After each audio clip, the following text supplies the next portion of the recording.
রাধে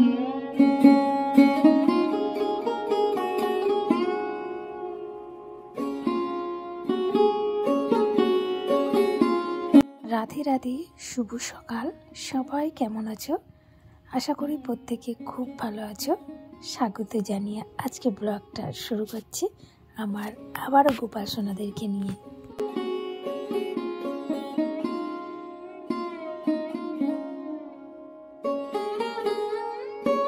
প্রত্যেক দিনের মতো আজকেরও একটা সকাল, যেটা শুরু হয় আমার গোপাল সোনাদেরকে নিয়ে। মা অবশ্য কিছু কিছু কাজ করে দিয়ে যায়, যেগুলো খুব ভারী কাজ। বাদ বাকি যে টুকটাকি কাজটা থাকে সেগুলো আমি করে ফেলি, করেই চট করে স্নানটা সেরে ফেলি, শুধুমাত্র আমার গোপাল সোনার জন্য। আর প্রত্যেক দিন সকালটা না আমার ভীষণ প্রিয়, শুধুমাত্রই গোপাল সোনাদের জন্য।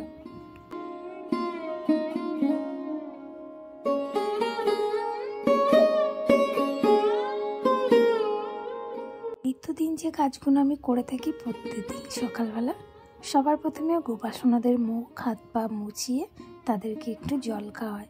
তারপরেই তাদের জামা প্যান্ট ছেড়ে ভালো করে ভিজে কাপড় দিয়ে গা মুছিয়ে, আবার শুকনো কাপড় দিয়ে গা মুছিয়ে তারপর তাদেরকে পরিষ্কার বস্ত্র পরিয়ে দিই।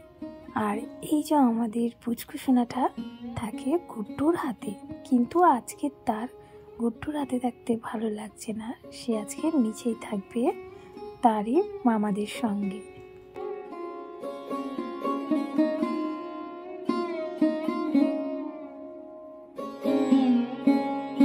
আচ্ছা, তোমরা লক্ষ্য করে দেখেছো এখানে কিন্তু আমার ভাইদেরও আজকের অঙ্গরাগ করে দিয়েছি। আগে অবশ্য ছিল না, এখন অঙ্গরাগ করে খুব সুন্দর লাগছে দেখতে।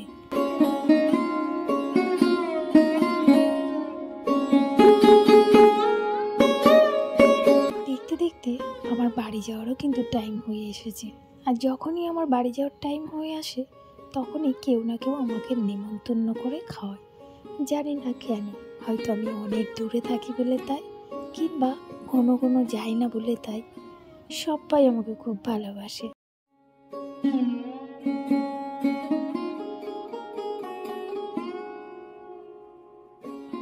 আচ্ছা, তোমরা কি ভাবছো বলো তো?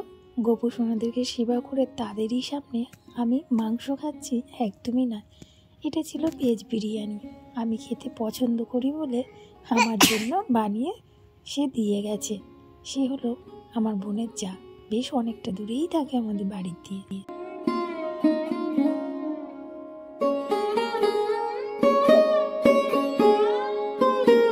এটা হলো পরের দিন। আমার গোপাল সোনাদেরকে রেডি করে বস করিয়ে দিয়েছি, তারপরে তোমাদের সঙ্গে শেয়ার করছি। আর এই যে উলের জামাগুলো দেখছো, এগুলো আমার নিজের হাতে বানানো। ভাবছি একদিন তোমাদের সঙ্গে শেয়ার করব।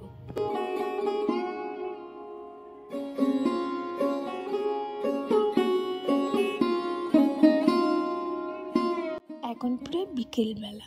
আজকের ওয়েদারটাও কিন্তু খুব একটা ভালো ছিল না। বাড়ি যাওয়ার সময় হয়ে এসেছে, ভাবলাম তোমাদের সাথে একটু প্লেনের ভিডিও শেয়ার করি। প্রত্যেকবার অবশ্য আমি দেখতে আসি, আর দেখতে আসলেই আমার ওই যে ক্যামেরা অন করে দিই যাতে তোমরাও দেখতে পাও। আর এইখানটা দেখে এত কুয়াশার জন্য কিন্তু প্লেনগুলো একদমই দেখা যাচ্ছে না। আজকের ওয়েদারটা খুব খারাপ ছিল, এই প্লেনগুলো কিন্তু অনেকটা কাছে কাছে, কিন্তু কুয়াশার জন্য ভালো করে দেখা যাচ্ছে না।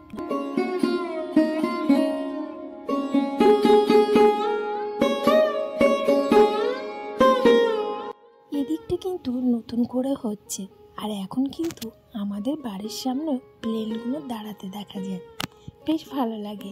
আগে ছিল উল্টো দিকটা, এখন আবার আমাদের বাড়ির সামনে দিকটা করেছে। আর আমি যখন বাড়িতে ছিলাম কুয়াশাগুলো মনে হচ্ছিল না, একটু মেঘলা ওয়েদার ছিল, কিন্তু যখন ছাদে উঠলাম তখন দেখলাম একদম কুয়াশা, যেগুলো দেখতে বেশ ভালো লাগছিল। মনে হচ্ছিল একটু ভোরের বেলা। ওই দেখো একটা প্লেন নামছে।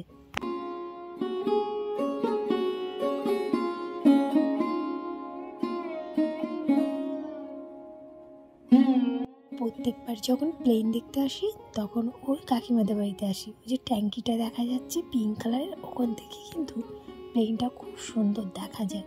আর আজকে যে কাকিদের বাড়িতে এসেছি, ওই কাকিদের বাড়িতে সামনে আবার বেশ কতগুলো আম গাছ, কিংবা সুপারি গাছ, কাঁঠাল গাছ এগুলোর জন্য আড়াল হয়ে যাচ্ছে।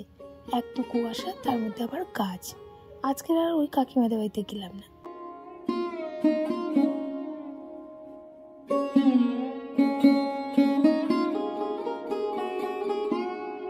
প্লেনটা কিন্তু নামার থেকে ওঠাটা দেখতে বেশ লাগে। কেন বলো তো বললাম, প্লেনটা যখন ওঠে চাকাগুলো না ফট করে আটকে নেয়, ওটা দেখতে কিন্তু আমার বেশ লাগে। আর এই দিকটাতে দেখো কি সুন্দর প্লেনগুলো দেখা যাচ্ছে। কিছুটা মনে হচ্ছে আমার ভোরের বেলা। আর আমার লুকটা একটু দেখে নাও, আজকের ওয়েদারটা খারাপ আর খুব ঠান্ডা হাওয়া ছাড়ছে, তো সেই জন্য একটা পিঙ্ক কালারের চাদরও নিয়ে এসেছি। আর আমি উঠেছি না ছাদের যে সিঁড়ির ঘরটা, ওর ওপরে। আর এখানে দেখতে বেশ মজা লাগছে, একটু ভয় লাগছিল কিন্তু আবার দেখতে ভালোও লাগছে। সামনাসামনি যতটা স্পষ্ট মনে হচ্ছে, ক্যামেরাতে কিন্তু একটু বেশি দূরে দূরে মনে হচ্ছে, জানি না কেন।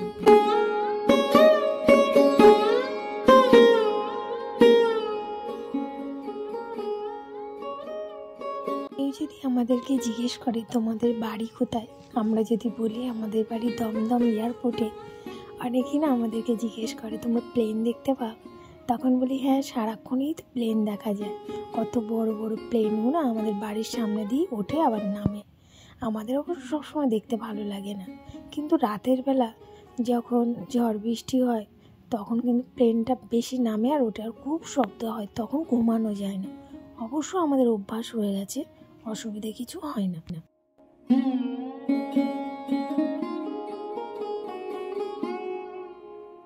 বিকেল গড়িয়ে রাত হয়ে গেল, আর এসে এই লক্ষ্মী মায়ের জন্য এই শীতের পোশাকটা বানিয়ে দিয়ে গেলাম, যাতে মায়ের শীত না লাগে।